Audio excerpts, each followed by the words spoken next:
Today we're going to take a look at all of the seedlings that I have currently growing. Some of them were started in January, a few more started in February and March. If you start seeds and you're in a zone similar to mine, which is zone 8B in the Pacific Northwest, March is the go month, and I already have a whole bunch of things started.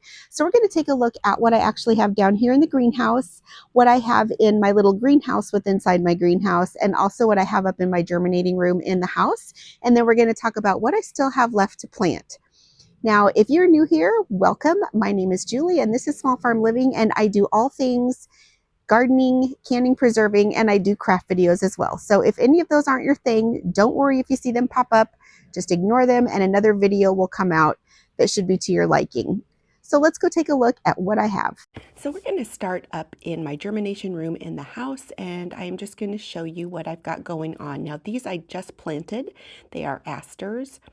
Up here in the front here are hibiscus, and it's a burgundy type of hibiscus. Those have already popped, and these both are more asters as well as some ageratum blue horizon. Now, these are peppers. These are my Marconi peppers. I didn't get my seeds on these until late, so that's why these ones are still small. The saran wrap, I just leave on the ones that haven't germinated yet so that it holds the moisture in. And these are 3 different types of basil: sweet basil, cinnamon basil, and amaretto basil. Over here, I have my moss rose, and these are transplanted very tiny, and I will show you a big clump of them coming up here. The seeds are so tiny that I plant them really close together. Now, sorry about the wiggling here, but I'm pulling this tray out to show you. This is the moss rose, and just a little pinch and you try to sprinkle lightly, you just get big clumps like that.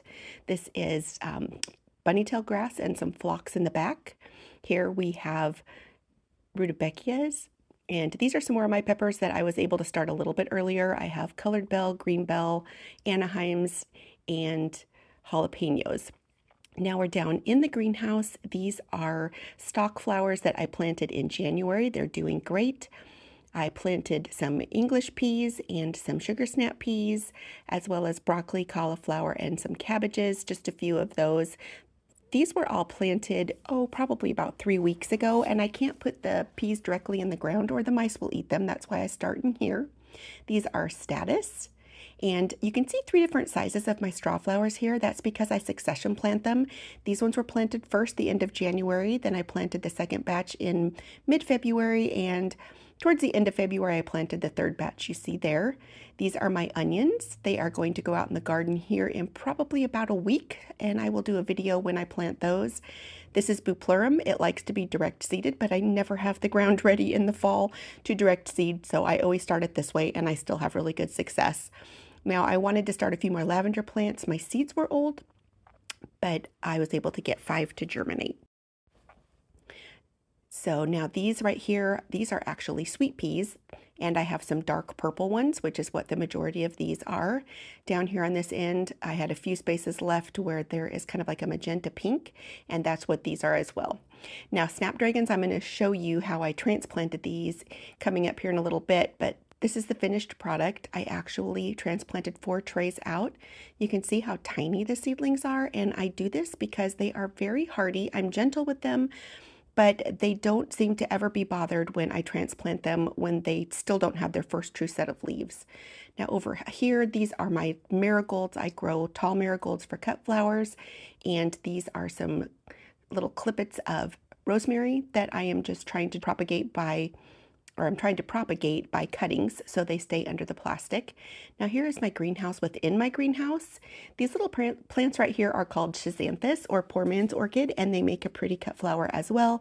I got these all transplanted, at least most of them. They have tiny seeds as well, and I had to separate clumps.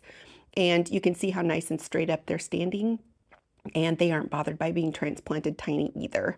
So this is some more schizanthus, and this right here is called Crispedia, or drumstick flower. It's yellow balled flower. It's really, really fun. And in the back, I have some more marigolds. And this is another tray of marigolds that I have, some of the large, and then I'm growing some Eskimo, which is kind of a creamy white, and then some small ones that I'll do at my farm stand. Now, this is where I started my Snapdragons, and you can see I've already transplanted them, but I'm going to again show you how I transplanted them out of here.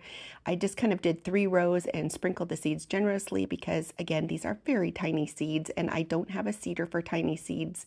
I thinned these back out just to give them a little more room until I can get these transplanted into bigger pots before they go out into the growing field. That's where my lavender came from. It's empty now, but I'm just going to let it sit there for a few more weeks, see if any more germinate. This is another pot where I had snaps that I transplanted. Now you can see today is a very gloomy, typical Oregon day, raining. But a few days ago, it was actually nice, and I went through and cleaned up my strawberry beds. I transplanted some of the babies into here so that I can redo my beds.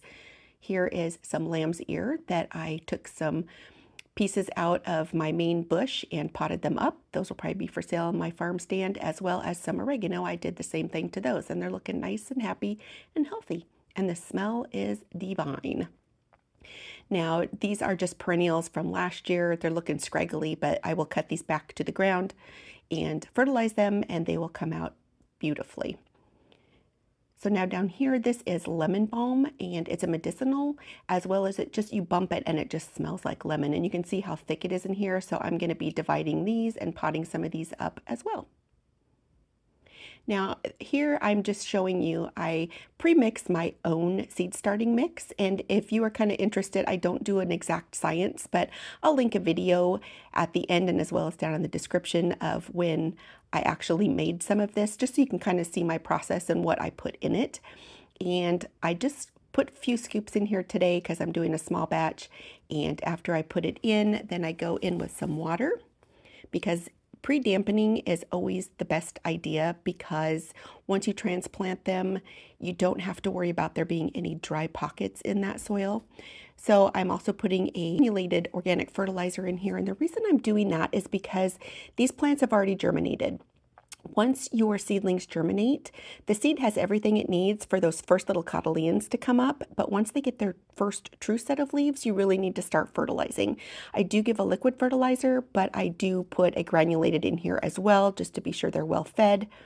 I just scoop it up, put it in there, womp it down, and once I got the whole tray, this is what the Snapdragons look like before I thinned them out.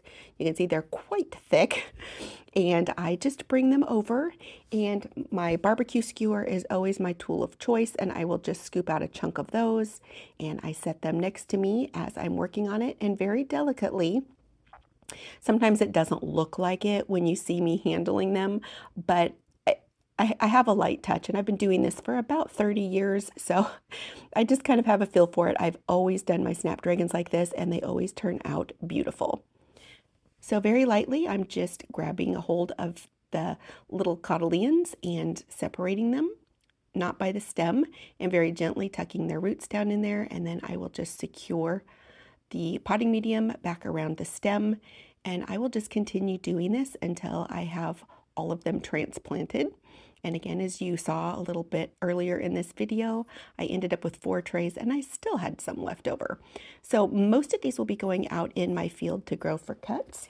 And if I have any excess left over, I might put some of these in my farm stand for people to just pick up and buy. They're just one of the things that I like to use in my cut flowers.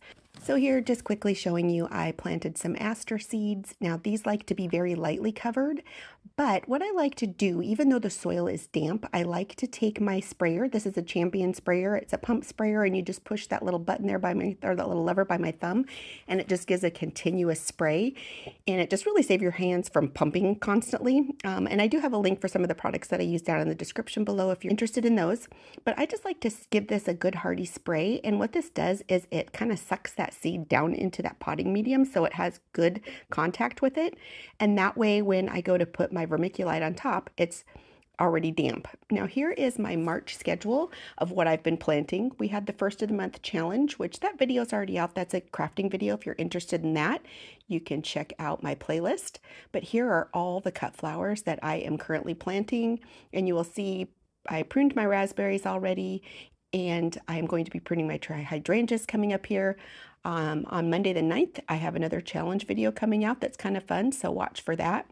But I'm doing chamomile this week, tomatoes, cilantro, and I already did my basil. I kind of did that earlier, so I switched it. But I'll be doing my first batch of sunflowers on Saturday. and you can just kind of see what's going on the rest of the month. I will be doing a video on some of these as well, so be sure that you watch for that. And know again that I do some crafting videos. If they aren't your thing, don't worry. I'm going to be continually putting out more of my garden videos.